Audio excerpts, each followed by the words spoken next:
Hello friends, आज हम लोग बात करेंगे एक बड़े ही ज्वलन टॉपिक पे। यह है वोक कल्चर। क्या है वोक कल्चर? आपको बताते हुए मुझे निश्चित रूप से यह गंभीर चिंता का विषय लग रहा है कि जिस तरह के थ्रेट्स स्पेशली हमारे सोसाइटी के लिए खड़े हो रहे हैं, उससे निपटना, उसका सामना करना, उस चुनौती को से निपटना प्रत्येक भारतीय का बहुत ही कटिबद्ध प्रयास होगा तो इस समस्या से निपटा जा सकता है। आपको बताते चलें, अभी कल सुप्रीम कोर्ट का एक डिसीजन आया। इसमें सुप्रीम कोर्ट ने कहा है कि दरअसल हमारा समाज जो शिक्षक है उसकी उपेक्षा कर रहा है। भारतीय समाज में शिक्षक को यथेष्ट महत्व नहीं मिल रहा है। स्पेशली यह सरकार के पार्ट पे सुप्रीम कोर्ट ने एक चिंता व्यक्त की है। आप विचार करिए कि यह कौन सा तरीका है जिसमें बड़े प्लान्ड तरीके से शिक्षक को उसके सम्मान से, उसके प्रतिष्ठा से च्युत किया जा रहा है, अलग किया जा रहा है। किया गया कैसे? एक नैरेटिव बनाया गया, ऐसा नैरेटिव जिसमें यह बताया गया कि शिक्षक अपना काम ठीक से नहीं करता।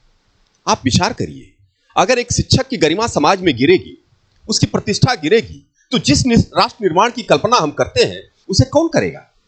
वह शिक्षक ही जिसे काम करना है। अगर उसका सम्मान, उसकी प्रतिष्ठा कायम नहीं है तो निश्चित रूप से कहीं ना कहीं उपेक्षित शिक्षक, हताश शिक्षक, निराश शिक्षक वह कार्य नहीं कर पाएगा।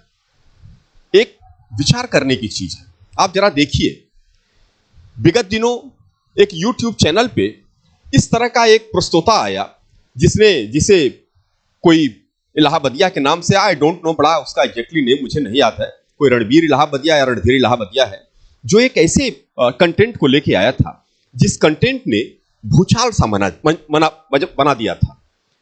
आप याद करिए उस कंटेंट को, जिसमें वो ऐसा सवाल करता है जो सवाल बिल्कुल असहज कर देने वाला है। क्या ऐसे सवाल की इजाजत हमारे सभ्य समाज में दी जा सकती है? और जो उसका को पैनलिस्ट है, उस प्रस्तोता का को पैनलिस्ट, वह फीमेल पार्टनर है उसकी, जो को पैनलिस्ट है, और वो उस पर मुस्कुरा रहे हैं, हंस रहे हैं। इतना भद्दा सवाल, इवन कि आई कांट शेयर, मैं आपसे नहीं, आप लोग तमाम लोग इस बात को जानते होंगे। तो यह कैसा नैरेटिव बन रहा है, आप ध्यान से इसे समझने की जरूरत है। अगर पूरे दुनिया के समाजों को आप देख लें, पूरे दुनिया के धर्म को आप देख लें, तो हर जगह समाज को कहीं ना कहीं थ्रेट पहुंचा दिया गया है। जो परिवार नाम की संस्था है वो टूट चुकी है, उसे तोड़ा जा चुका है। और अब पूरे दुनिया में एक बड़ी आबादी लेके, दुनिया की सबसे बड़ी आबादी लेके जो भारतीय समाज है वह आज भी अपने मूल्यों पर कायम है। और यहां परिवार नामक संस्था खूब अच्छे से काम कर रही है। अब यहां का परिवार जब तक नहीं टूटेगा तो वही जिस वोक कल्चर की बात हम कर रहे हैं वह फैलेगा कैसे? और वह फैलेगा नहीं तो कुछ लोग, एक बड़ा ही संगठित गिरोह है ऐसे लोगों का जो बड़े पैमाने पर इसके लिए स्पॉन्सर कर रहे हैं। आप नाम सुनते होंगे, जो जॉर्ज सोरोस जैसे लोग हैं, उसमें लाखों करोड़ों बिलियन डॉलर रुपया खर्च कर रहे हैं। वह क्यों खर्च कर रहे हैं? वह इसीलिए खर्च कर रहे हैं ताकि जो समाज है वह टूट जाए, जो परिवार नामक संस्था है वो टूट जाए, और फिर वह जो बेचना चाहते हैं, वो जो समाज को देना चाहते हैं, समाज में जिस चीज का प्रचार प्रसार करना चाहते हैं वह हो सके। आप याद करिए, यह वही लोग हैं जो समाज में छोटे बच्चे तक के अंदर यह भाव पैदा हो रहा है कि उसे राइट है मना करने का, वह राइट है कहने का, अपनी मर्जी का सब करने का। अगर एक बच्चे के पास यह अधिकार है कि जैसा वह सोचता है वैसा वह करेगा, यह उसका अधिकार है, तो फिर आगे यह सामंजस्य कैसे बनेगा? एक परिवार में एक बच्चा और उसके माता पिता, कैसे अनुशासन बनेगा? बच्चा अपने राइट्स की डिमांड करेगा, और राइट्स की डिमांड करने में अगर वो ये कहता है कि पिता हमें प्रताड़ित कर रहे हैं, मां हमें प्रताड़ित कर रहे हैं, और इस बात की शिकायत लेके अगर वो थाने पहुंचता है तो बड़ी असहज स्थिति है।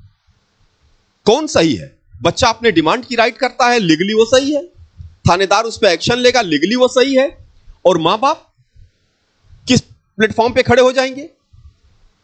तो यह एक चुनौती है और बड़े ही सजग तरीके से इसका सामना करने की जरूरत है। चारों तरफ से चुनौती खड़ी हो रही है। तो मैं फिर यह कहना चाहूंगा कि यह जो कल्चर है समाज में, स्पेशली हमारे समाज को तोड़ने के लिए, ये वो कल्चर जो मुझे यह सब कुछ करने का अधिकार है, मुझे ना कहने का अधिकार है, मुझे हर चीज का विरोध करने का अधिकार है, मैं जैसा सोचूं वह सब करने का अधिकार मुझे है, जिसे वोक कल्चर हम कहेंगे, वह निश्चित रूप से भारत के समाज के लिए एक बहुत बड़ा थ्रेट है। मैं फिर यह कहूंगा कि यह चिंता का विषय है और हर वह जिम्मेदार व्यक्ति जो समझता है कि इसे बचाना है, वह निश्चित रूप से इसके लिए प्रयास करे। Thank you.